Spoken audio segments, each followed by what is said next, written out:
Before the dawn of steam, man harnessed power from his own labours, livestock and from the elements, but the energy output would always be limited and restrictive. This was the age of reason, of enlightenment, a time when Britain began its unfettered journey towards leading the world in science, technology, trade, commerce and even empire building. Thomas Newcomen was an English inventor. Born in Dartmouth, Devon in 1664, he became an ironmonger by trade, and in 1712 Newcomen built his first atmospheric steam engine, which was used to pump water from the bottom of mines. The machine was a beam engine that condensed steam to create a vacuum. That in turn allowed the atmospheric air pressure to push down on a piston which was contained within the condensing cylinder, which is about as clear as mud for most people. So let's take a look at this machine in cross section. Here we have the furnace, using coal as fuel to heat up the water inside the boiler. This generates steam, which then enters the condensing cylinder when a valve is opened.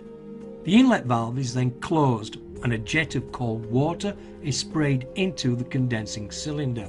This causes the steam to rapidly cool and creates a vacuum. As the external pressure is now greater than that within the cylinder, it pushes the piston down and the cycle is then repeated.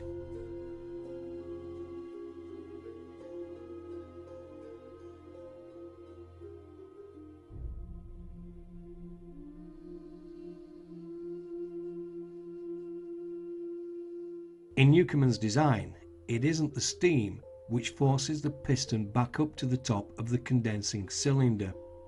The beam is actually weighted more on the side of the pump connecting rod, and it's this weighting which pulls the piston back up as the cylinder's pressure is gradually equalized with the external atmospheric pressure.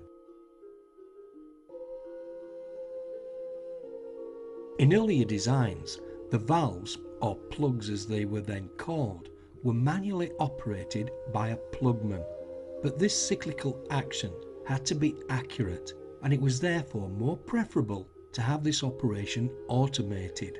Now it may look a little Heath Robinson, but with the introduction of a plug tree connected to the beam action, Newcomen was able to accomplish this task.